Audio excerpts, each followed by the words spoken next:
the table with your feet hanging out. What's it called? This is called Appley's scratch test. What is Appley's? Appley's scratch test. Okay. So for this one, all I'm having him do is I'm going to have him take one arm. So we'll say that the right shoulder is the one that hurts. We're going to have him take that arm, and he's going to touch the tip of his left shoulder. Okay? Touch the tip of his left shoulder. And then all I'm going to do is I'm just going to put a little added pressure on it. Not much at all. Because what we're looking for is we're looking for pain here. Okay? Pain of the right shoulder is going to be a positive sign. And that's going to be for the AC joint. Okay? Because what this test is doing is compressing that AC joint. And so you just have the patient touch the tip of their other shoulder. So touch essentially the acromion, the left shoulder, if we're doing the right arm. Yep. Okay. And then just a little bit over pressure and see if that increases pain or gives them pain. Do they like keep their hand in the same spot? Or does it matter? It doesn't matter where the hand goes. We just want to try and compress the AC joint just a little bit more. So again, positive sign pain indicates AC. Okay? AC, acromioclavicular joint. Or no AC. Okay. That's number 1. Number 2.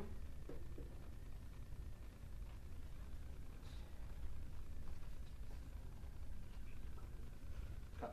So I'm going to have you lay on your back. Scoot all the way up here. Alright, so number 2 is the anterior apprehension test. Okay? Oh, I'm sorry. So if we're suspecting that someone has dislocated their shoulder recently, this is the test that you're going to do, okay? And all I'm going to do is scoot my way just a little bit. There you go. That's good. So he's going to relax. He's not going to do anything. I'm going to have his arm at 90 degrees of abduction, okay? And then elbow at 90 degrees flexion. And essentially all I'm going to do is I'm going to hold him distally at the wrist, and I'm just going to hold him at the humerus. And I'm just externally rotating him, okay? And what happens is when you get to about here, they're going to start feeling that stress on the anterior shoulder, okay? If they've dislocated recently, they're not going to want to be in this position. Okay, they're going to feel like they're going to pop out. That's why it's an apprehension test. They're apprehensive that their shoulder's going to dislocate or subluxate again, okay? And so they're going to guard it, or they're not going to let you get far. Does that make sense? Mm-hmm. So he's just relaxed, let me do this. Someone who had could have had a previous or recent subluxation or dislocation, I'd get them to about here and they wouldn't want me to go any further. Okay? So I can go, oftentimes they'll just feel a stretch. Someone who hasn't dislocated, they're just going to say it feels like a stretch. Okay? So that's the anterior apprehension test. Looking for pain or apprehension, okay? Muscle guarding, that's positive for a possible recent dislocation. And then with the dislocation, you can have labrum involvement, you can have joint capsule involvement, and you can have ligament involvement. So, not something to take lightly. The other one that we're going to do is the posterior apprehension. So there's 2 ways you can dislocate. You can dislocate anteriorly. This way is having that humeral head come out, and it could go anteriorly. This way is posteriorly. Oftentimes you're not going to get anything with this. They're just going to feel a stretch.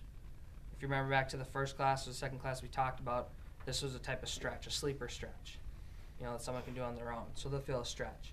But if they have recently dislocated, they may feel apprehensive about being in this position because they feel like they're going to dislocate. Okay?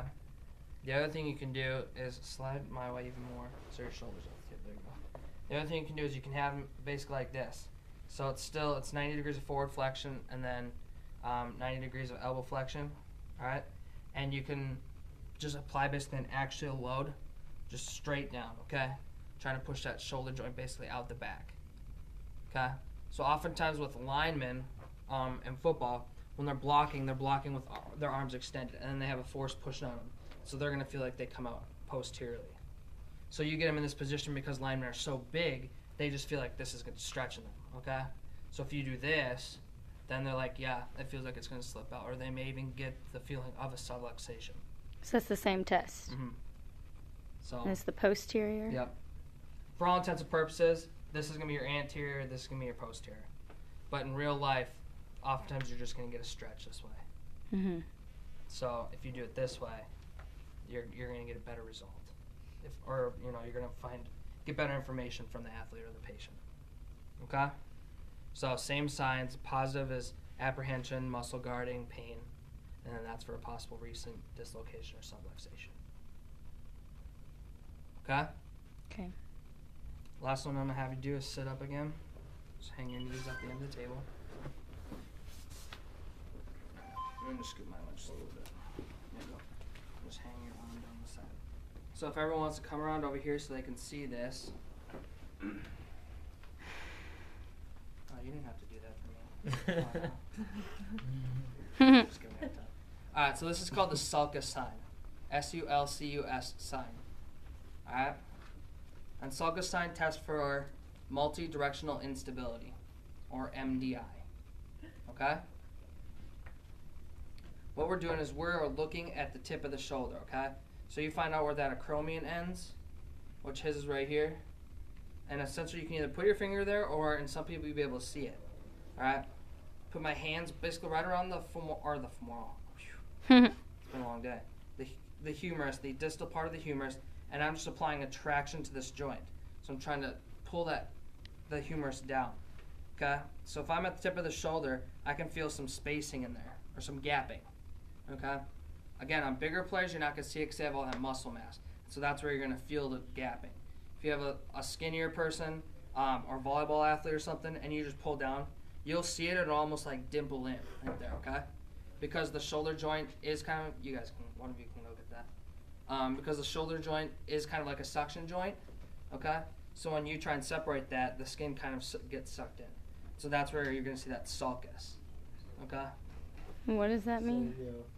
So There's a gap? So the positive sign is you either feel or see the sulcus, okay? And that's positive for multi-directional instability. So you said you did fill a gap with him? You can feel a little bit. He doesn't go very far. So I'm not pulling his whole body to the side. If you notice, I'm just pulling the arm straight down. So a little bit, is no big deal. That's normal? Again. It's kind of graded. So it's just like when we get the laxity with the anterior drawer. It's a lot the same. It's a lot like the same idea. Okay. So there's obviously mild, moderate, severe. Got it. Okay? So normally there's going to be a little difference. It depends. It really does depend. Previous shoulder injuries, kind of like when we're doing knee laxing, if they've had a previous injury, they may be more lax on one side. So if they have any previous injuries, they might be a little bit more hypermobile. If they have a lot of muscle mass, they may not move at all. So it all depends on the type of person, the size of the person, the history of the person. And from there you kind of decide whether it's a positive or negative sign. But essentially if you're getting a decent amount of translation and you're either seeing a visible sign or you can feel it, a finger width, then that's going to be a positive sign. Okay? So we've got the Appley scratch test, anterior, posterior apprehension test, and the sulcus sign. Those are the four I want you to practice right now. Alright?